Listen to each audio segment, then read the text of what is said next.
Steven, whatever his name is. They got a British guy for that. Okay, here's Dave on Larry King Live, joining us now. Oh, actually, you know what? Now that I take another look at Larry King, I guess I have seen him again. This is, ladies and gentlemen, Laura Loomer. Now here in Los Angeles, Miko Brando, who was with us almost every night. Okay. After this untimely passing. Miko Brando. Is that Marlon Brando's son? I guess he was friends with Michael Jackson. Longtime Michael Jackson friend attending the funeral. And Dave, yes, that's his. Oh, for Christ's sake. Yeah! Whew. Okay, sorry. I forgot to say lock your children away. If anybody out there has a heart disorder, you may want to avert your gaze now. Ladies and gentlemen, it's Michael Jackson. The guy with vitiligo, by the way. Michael Jackson's best friend. Lord. Dave. Dave, the real person named Dave. Yeah, just check my license. I'm real. Oh, where's my driver's license? You can find it 15 feet away from the Twin Towers right after the attack. Yeah, no, it's not burned. Don't worry about it. Just like some of them trees in California. This weirdly, it's only the building, not the tree right above the melted engine block in a car.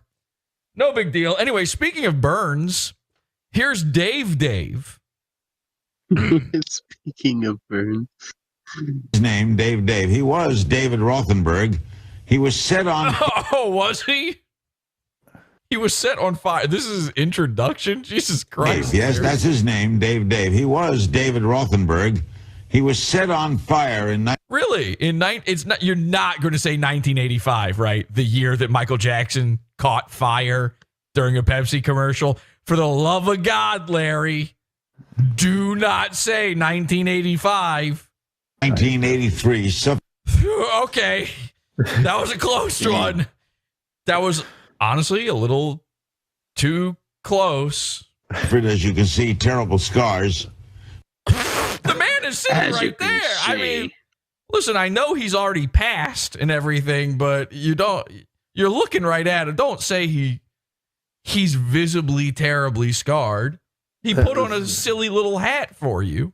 This is the great thing about Larry King. You see the horrifying scars you see before you, the result of lighter fire. Do not adjust your set. Yes, I'm interviewing a zombie.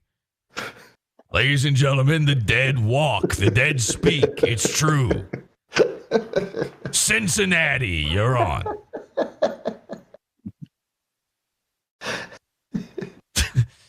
Ladies and gentlemen, do not be alarmed. I am interviewing a member of what can only be described as the horrifying undead.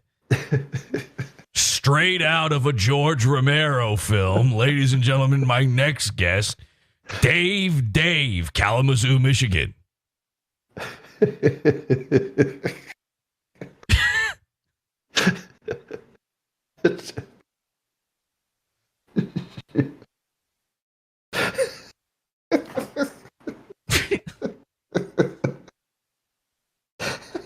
Please do not phone the police. My next guest is definitely not the reanimated corpse of Michael Jackson, the subject of our show tonight. Ladies and gentlemen, allow me to introduce you to the horrifying visage known as Dave. He was burned over 200% of his body, as you can visibly see, and he's decided to wear his dad's suit to the program.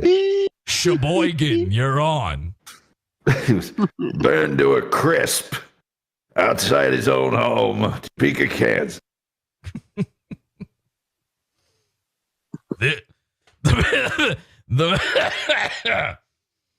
The man you see before you is, in fact, a man, and not the result of a terrifying science experiment gone wrong. Rancho Cucamonga.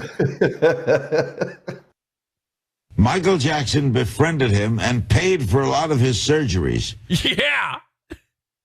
Yeah. Dave is also. Oh, yeah, there he is. He was a child. Oh, he was a little tiny boy. And there's Michael hugging him, got a death grip on him. And this is a real photo and nothing to be alarmed about. Attending the burial. Why Dave? Well, to liberate myself. Fuck you. Well, first of all, that's ignorant, Larry. From the confines of my father's criminality. Your father, Joseph Jackson? Come on. Oh, wait, I muted it. Hang on a second. Confines of my father's criminality. He caused the fire? Yeah. He That's a grown toilet baby. Ladies and gentlemen, my next guest, a grown toilet baby. Larry's like a steamroller. He caused the fire. That's the story. And he just went, yeah. I'm a lover, not a fighter. Dave, I'm all ears, even if you're not. How was it difficult to face this? Sorry to use the word face. We're talking about, of course, Michael Jackson and the tragic passing. Here's his friend Earthworm Jim. Chevy Chase, Maryland, you're on. Oh, I'm sorry. This is actually Chevy Chase, the actor, calling in. He is a criminal, and he And I'm not. caused all this. To free He caused what? You being friends with Michael Jackson? myself of his name and his legacy, I decided to become my own person. It doesn't look like it. It looks like you became this person. Okay? Because listen, I don't know if the geniuses writing the scripts of life down in Hollywood know this or not, but we have eyes. Okay? Something's up here. Whether Dave's got eyes or not, I can't tell. They might be painted on. We do. You're changing my name. We'll find out how Michael helped you, but Miko, is that a typical story of Michael helping people like this? Absolutely. When he would hear about stories of people in need or needed help, and when we watched the news together, he'd reach out to them, send them a basket, send them a note, get well, or whatever the incident would be, and he'd always reach out to people and help people. Even driving around town, he'd stop and help people. How do you find out? My other guest is Miko Brando, who apparently has decided to dress as unfrozen caveman lawyer for this visit. How about you, Dave? He heard about me, and he had contacted me and wanted to meet. I'm actually the product of his dreams. Me. How old were you at the time? I was about 7 years old. I was born of a wish at the time. And were you in the hospital? I was not in the hospital at the time. I've never even been in a hospital. I was in interim back and forth from surgery. And what did he do for you? Well, basically, he befriended me. I'm sort of his inner child, although he was my inner adult. He took me into his life. Go ahead, Tom. How did he get you? How did he convince you to go bobbing for French fries the first time? Which is very rare for Michael Spokane, to do. you're on But there. he opened up his arms to me and accepted me as a very good friend of his. And throughout the years, he never let me go. I believe that's the hearse carrying. You think? Good. Yeah, Larry. Wow. Larry just... I guess your glasses are working. If that was the test. Just zero tact ever. I guess that's the meat wagon. Yeah, so that's where they're keeping what? The dummy in place of you? The body into Forest Lawn. He will be interred. It looks like a beautiful place to have for him. Oh, yeah, a wonderful place. This tree. The fuck are you talking about? It was very nice. It was very nice compound. Oh, yeah. He's going to have a great time not ever being there. Yeah, we're going to be showing you close-up of that. That is... What a close-up of... I want a close-up of his body. How about that? Can we get an autopsy? I feel like we're looking at the autopsy, actually, every time they cut back to the guest. Forest Lawn. Were you surprised, Dave, to hear from? Guest tonight is Dave, the leaked autopsy photos of Michael Jackson's death. When you were 7? I named it Dave. My producer said, you can't have this as a guest. I said, why? They said, it's not a person. I said, what if it's got a name?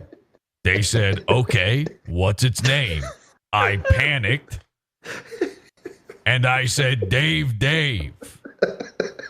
My producer said, I don't think that's going to fly. I think people are going to understand that we're just animating an autopsy photo. I said, we'll call him Dave. We'll put him in a little hat, and no one will ever question it. We'll take a look at a tree. I'll say it's beautiful. And then we'll take some calls. Calls from where? Specifically funny named places. Cuyahoga also. Mississauga. Oh, it's a very interesting story, Larry. It was kind of the visit to his Encino house was very impromptu, and it was kept a secret by my mother. And wonder why. And I had always been kind of a admirer of his, not a fan per se, but I always loved his music. And my mother surprised me hard to be a fan of yourself, so I guess that kind of makes sense. one day. You know the song that reminds me the most of him? Man in the Mirror. Yeah. Brought me up to Neverland, and I entered an arcade, and there were all these Paul McCartney records all over this, The Girl Is Mine, and this and that. And I remember sitting down, and at the time my favorite video game was Pole Position. Perfect for Michael Jackson and his little kid. Yeah. Let me guess. Doggy was the pole position. All right. Anyway, so you know why all the Paul McCartney stuff was there, right? Because of the rights and this buying and the Beatles. Yeah, Paul McCartney told Michael Jackson, "You want to make sure and get the rights to all your music." And then, like a year or two later, Michael Jackson bought the whole Beatles library Smart guy. from underneath it. Smart guy. I mean, a guy like that, he could cook up some wild schemes like becoming Dave. Let's just see what happens. No, trust me, Larry, they'll fucking buy it. It looks, if Dave isn't Michael Jackson, then he truly took the "it doesn't matter if you're black or white" to heart. His favorite song might be "Man in the Mirror," but once he gets in front of the mirror, his favorite song is "Bad." Yeah. And I was playing Pole Position, and I felt a little tap on my shoulder, and then I felt him starting to beat it. I turned around, and there was Michael. And you know what, Larry? Huh. At that moment, we embraced, and we became one. And I became his Kuato. We merged into one singular being. That embrace never ended throughout our whole entire friendship. What? So you never stopped hugging? Okay, now I'm starting to believe they actually did merge. So they did some sort of fusion dance. Dave, what don't we know about him we should know? Well, one, for starters, he's me. Shit. I believe what people fail to realize is that Michael was a human being. I'm starting to not believe that, honestly. If you're his friend or whatever, I'm not sure he could be from this earth. Throughout the years, I think he was kind of stigmatized by the media. And I believe that was... Jewish in nature. Wasn't really helpful to him or to anybody around him. Great commentary. It makes a lot of sense. Anyway, I believe that you think people being bad to him was not good for him? Yeah, okay. Michael was a great I'm person. going to write that one down. He has never hurt a soul. And I am happy to have been his friend for all these years and been a dedicated friend. Amico, how do you explain what Michael did for Dave? That's just If oranges are called oranges, bananas should be called yellows. the kind of human being he was. He's very loving, caring. He loved Dave from the day he met him. They became Was that George Carlin, Larry King? No, that's the Norm Macdonald Larry. it's the I think Terry Garr is a You're hell of an. combining the two. no, it's Larry King. Larry King used to do these things in the newspaper that were basically shitty tweets before there was Twitter, and then did it on the radio, I think, as well. friends. Michael helped him through the years, and that's the kind of person Michael was. I mean, he loved a lot of people. He'll be missed and loved by a lot of people. Did he pay for a lot of your medicals? Actually, he did not pay for my medical. My mother had great insurance at the time. So what did he do? Michael offered What did he do then? Anything?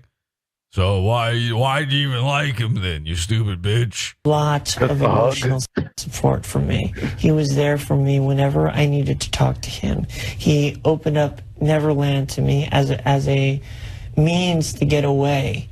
He was metaphorically, he was almost like a father that I never had. Yeah, or like a self that you currently are. Anyway, okay, Dave, that's a real thing that existed at one point on Earth. Believe it or not, this is the world Yes, now- you live in.